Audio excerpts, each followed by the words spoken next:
vídeo já vai começar, mas antes, não se esqueça de se inscrever neste canal e ativar as nossas notificações.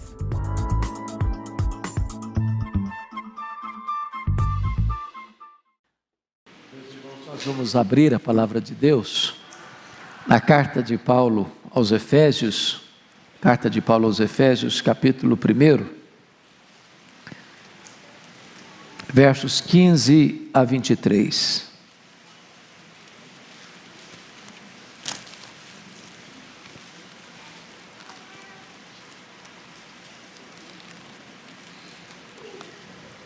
Efésios capítulo 1, 15 a 23. O apóstolo Paulo escreve assim: Por isso também eu, tendo ouvido a fé que há entre vós no Senhor Jesus, e o amor para com todos os santos, não cesso de dar graças por vós, fazendo menção de vós nas minhas orações, para que o Deus de nosso Senhor Jesus Cristo, o Pai da glória, vos conceda espírito de sabedoria e de revelação no pleno conhecimento dele, iluminados os olhos do vosso coração, para saberdes qual é a esperança do seu chamamento, qual a riqueza da glória da sua herança nos santos, e qual a suprema grandeza do seu poder para com os que cremos, segundo a eficácia da força do seu poder, o qual exerceu ele em Cristo, ressuscitando-o dentre os mortos, e fazendo-o sentar à sua direita nos lugares celestiais, acima de todo principado e potestade, poder e domínio, e de todo nome que se possa referir não só no presente século, mas também no vindouro.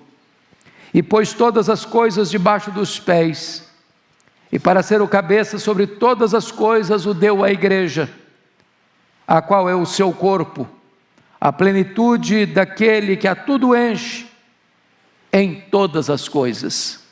Amém. Eu gostaria de pensar um pouco com vocês nesta manhã sobre o tema o povo mais poderoso do mundo. O apóstolo Paulo, o grande desbravador do reino de Deus,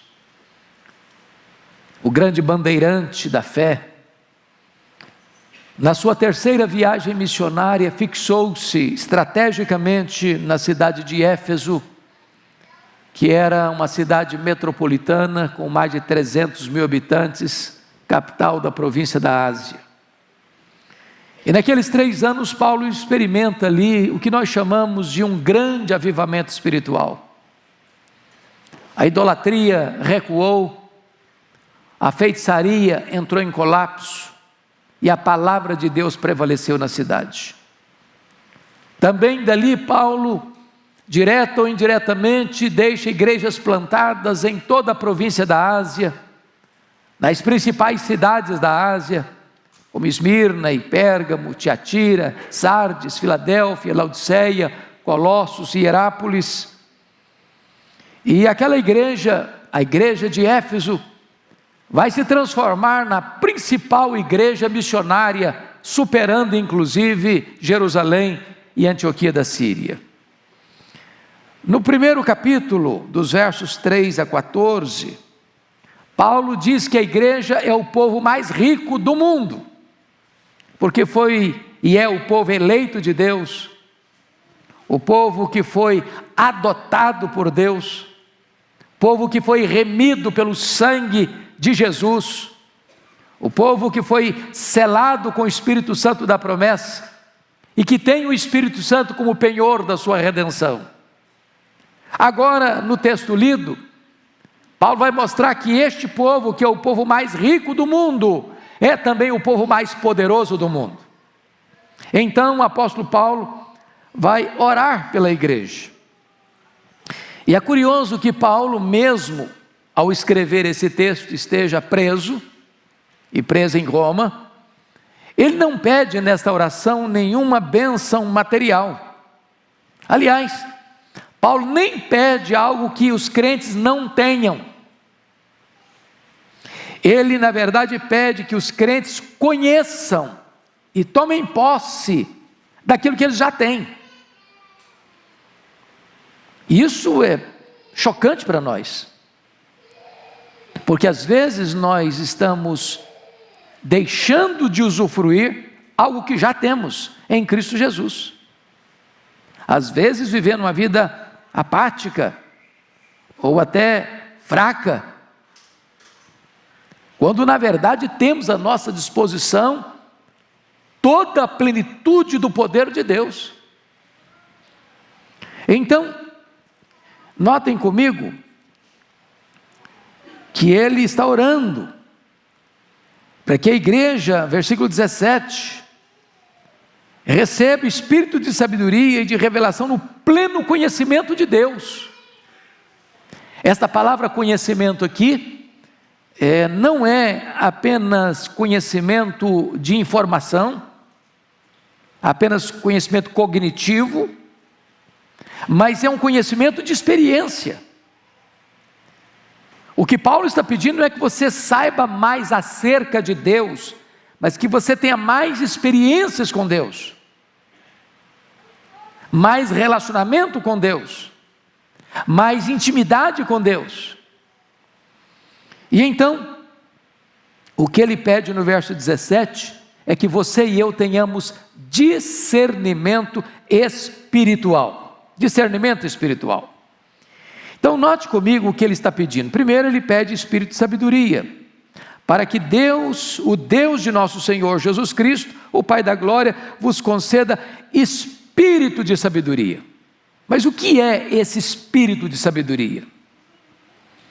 Bom, primeiramente precisamos definir o que é sabedoria. A palavra sabedoria traz a ideia de olhar para a vida com os olhos de Deus. É compreender a vida como Deus a compreende. É ter a mesma perspectiva de Deus.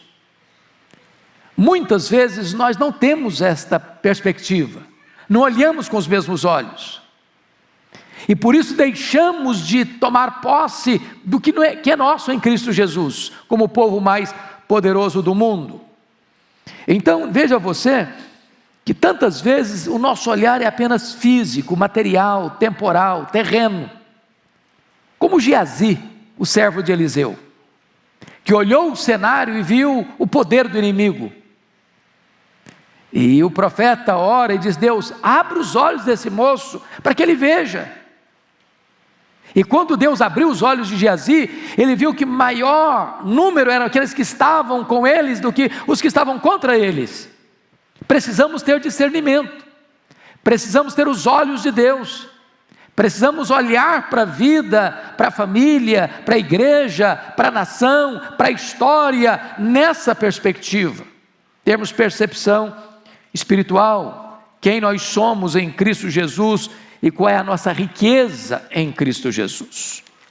Mas notem em segundo lugar, no verso 17 ainda, que ele pede também revelação no pleno conhecimento de Deus.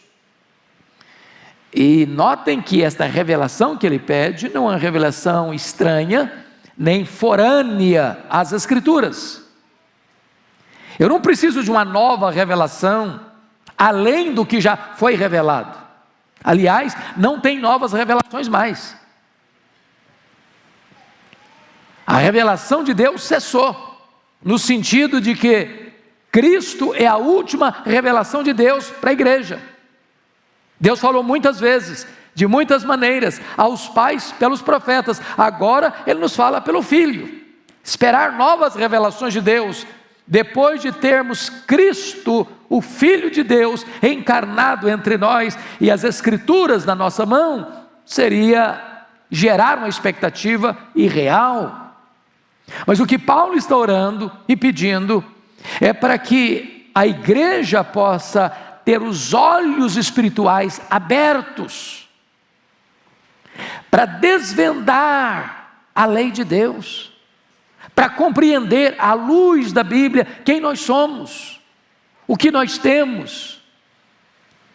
Porque tantas vezes, meus irmãos, vivemos como um mendigo em cima de um tesouro.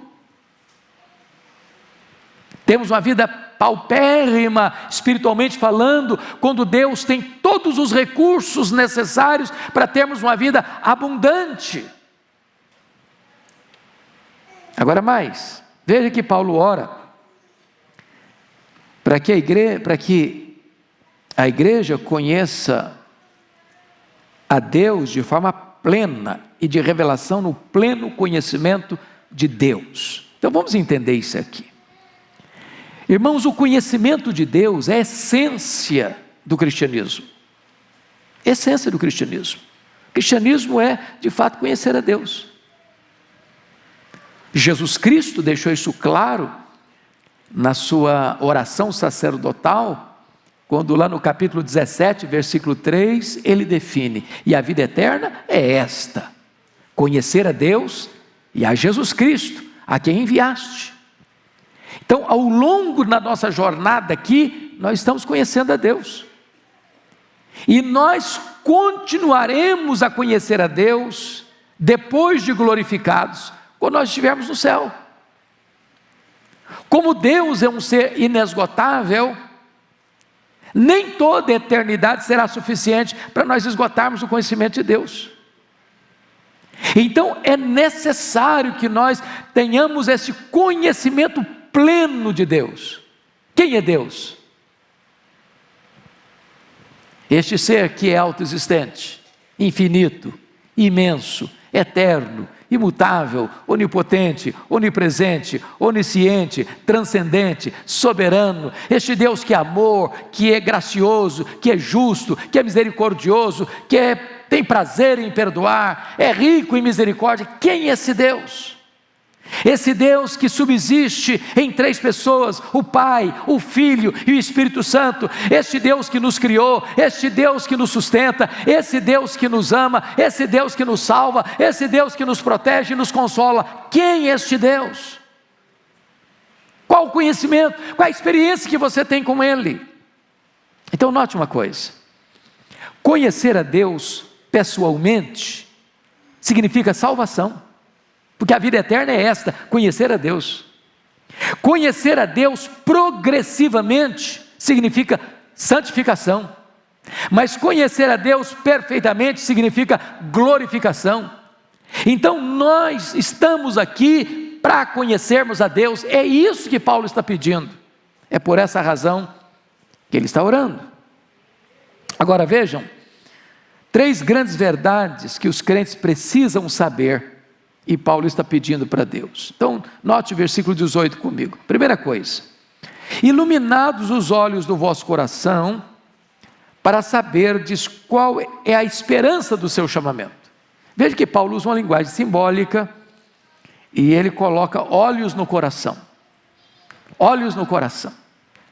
E Paulo está orando para que os olhos do seu coração sejam iluminados, para que se acenda luz, e você não veja em penumbra, meio no lusco-fusco, mas que haja clareza nos olhos do seu coração, para você compreender, para você saber algumas coisas. E a primeira coisa que Paulo ora para que você saiba, quando os seus olhos são abertos, quando a luz de Deus chega, quando a compreensão plena vem, então algumas coisas você precisa saber. Primeiro, você precisa saber a esperança do chamamento de Deus. Versículo 18: para saberes qual é a esperança do seu chamamento. Irmãos amados, o mundo não tem esperança. O mundo vive no desespero. Tem medo do amanhã, tem medo do futuro, não tem segurança do amanhã, não tem segurança do futuro, não tem certeza da eternidade, não tem. Paulo diz isso: o mundo não tem esperança. Agora, você foi chamado por aquele que é a esperança para a esperança. Nós temos esperança. Não uma esperança vaga, difusa, mas uma certeza, uma segurança certa, uma esperança certa, segura. Paulo chega a dizer que nós nos gloriamos na esperança da glória de Deus. Aqui tem luta, aqui tem vale, aqui tem dor, aqui tem sofrimento, aqui tem injustiça, aqui tem perseguição, aqui tem opressão, aqui tem luto, aqui tem lágrima, aqui tem dor. Mas você e eu, tirando os olhos dessa realidade presentana, nós nos alegramos, nos exultamos na esperança da glória de Deus. Nós estamos como que na ponta dos pés, aguardando aquilo que o Senhor preparou para nós. Onde não tem dor, não tem lágrima, não tem luto, não tem morte, não tem pesar, não tem iniquidade, não tem pecado, não tem fraqueza, não tem doença, onde nós estaremos para sempre com Ele, reinando eternamente com Ele. Nós aguardamos esta realidade que está por vir, mas é nossa em Cristo Jesus. Agora, o que Paulo pede mais? Veja você, por favor. Ele pede outra coisa no verso 18. Primeiro, saber qual é a esperança do seu chamamento. Segundo, qual é a riqueza da glória da sua herança nos santos. Olha a abundância de expressão que ele usa, riqueza da glória da sua herança nos santos. Então vamos entender isso. Esse versículo foi interpretado pelos estudiosos de duas maneiras. Primeiro, é a herança que nós temos em Deus. Deus é a nossa própria herança. Da riqueza que você tem, não é o apartamento que você mora, não é a casa que você mora, não é o carro que você anda, não são as propriedades que você granjeou, nem o dinheiro que você tem no banco. O próprio Deus é a sua herança. Herança eterna. Mas o texto também, e eu sou inclinado a crer que é o segundo ponto que melhor traduz esse texto, é a herança que Deus tem em nós. Nós somos a herança de Deus. Nós somos a grande riqueza de Deus. Saberdes qual a riqueza da glória da sua herança nos santos. Isso traz para nós, irmãos, uma ideia de valor. Porque às vezes o crente, passando por determinadas situações adversas, ele corre o risco de sentir uma autoestima lá no chão, complexo de inferioridade, um senso de desvalor. Então você precisa compreender quem é você em Cristo. Isso não é humanismo não, isso não é antropocentrismo não. Isso aqui é quem você é em Cristo. Você é propriedade exclusiva de Deus. Você é servo de Deus. Você é filho de Deus. Você é herança de Deus. Você é a menina dos olhos de Deus. Você é a delícia de Deus. Deus tem em você todo o seu prazer. Você tem valor nesse sentido. Você estava perdido, você foi achado. Você estava cego e você tem luz. Você estava no reino das trevas, agora você está no reino da luz. Você estava na casa do valente, agora você está no reino de Deus. Você estava na potestade de Satanás, agora o Senhor Jesus é o Senhor da sua vida. Você tem valor para Deus. Você é herança de Deus. Isso é maravilhoso porque é a mesma coisa dizer que você é uma espécie de troféu da graça de Deus.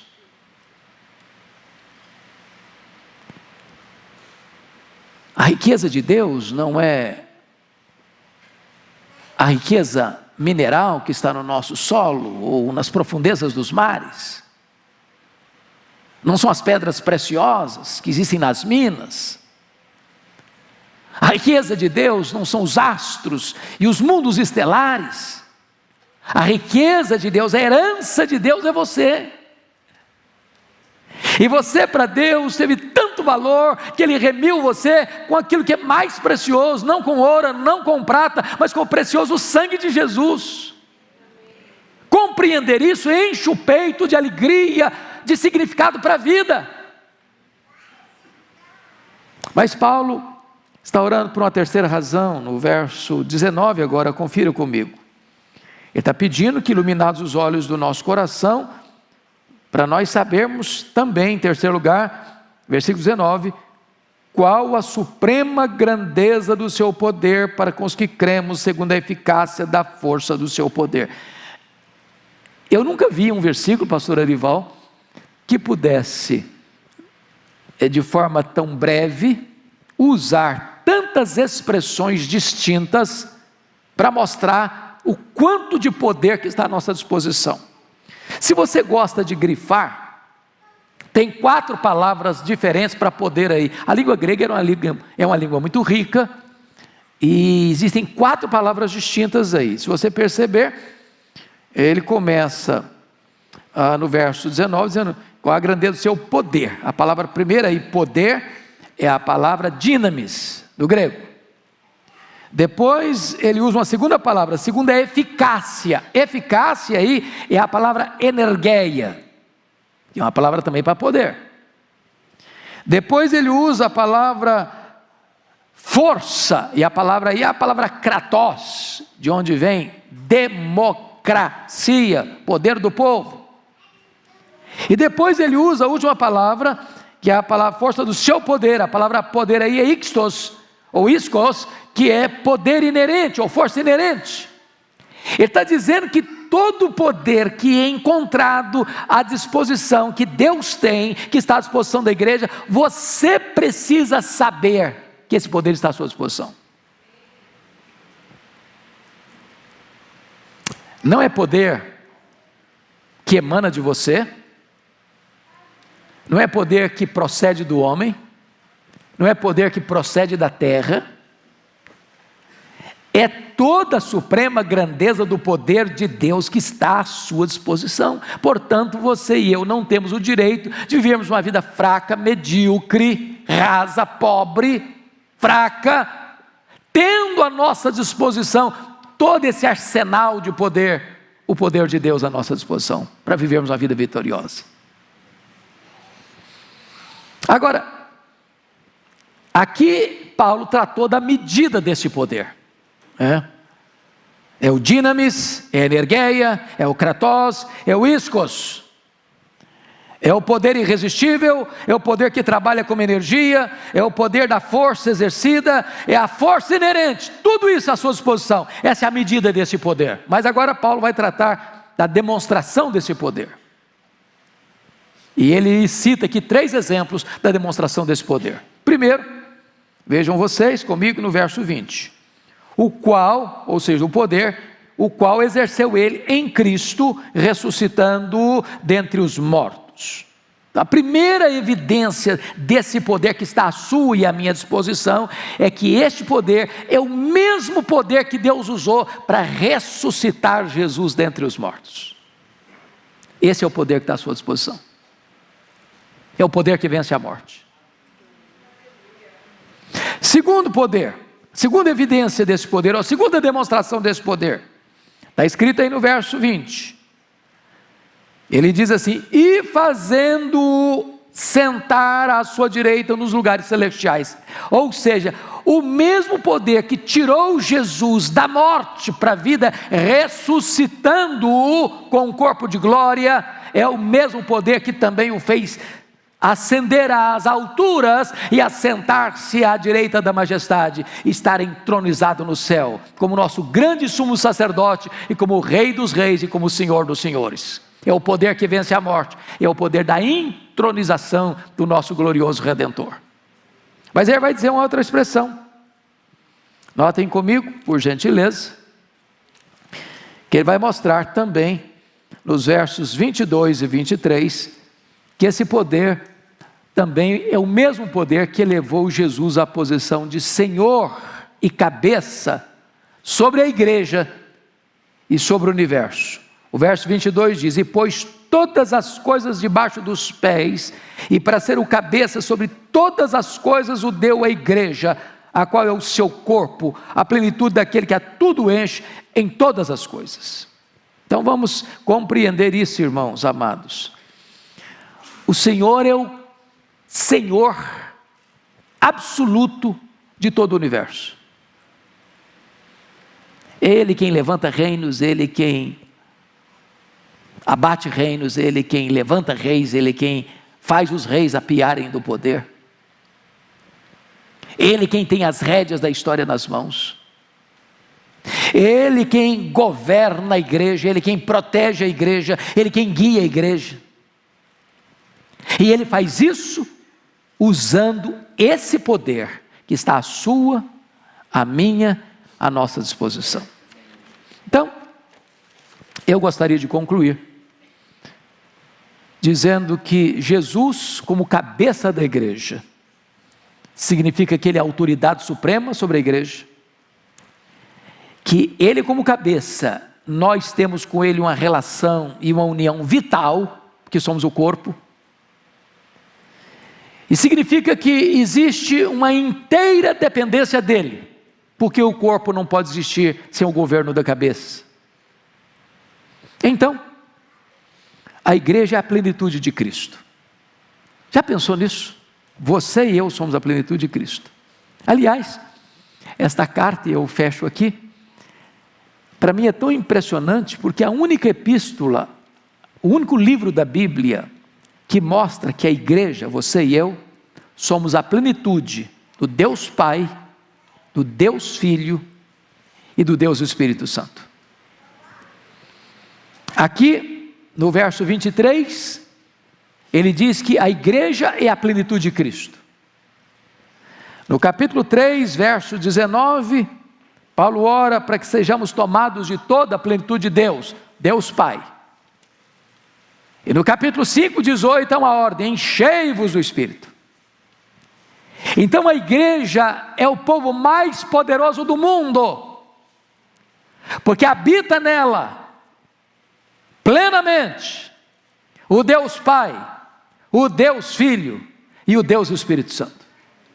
A própria Trindade habita na igreja. Portanto, a igreja é o povo mais poderoso do mundo. A pergunta que eu faço a você nesta manhã é esta: você tem usufruído desta realidade? Você tem vivido, experimentado esse poder? Você tem vivido cheio dessa esperança da glória? Você tem noção do seu valor para Deus? Da importância da sua vida para Deus? Você tem experimentado o poder da ressurreição e da ascensão de Cristo na sua vida? Hoje, a nossa oração é: Senhor, abre os nossos olhos, rasga os olhos do nosso coração, para nós compreendermos que somos de fato o povo mais poderoso do mundo. Que o Senhor nos abençoe. Amém.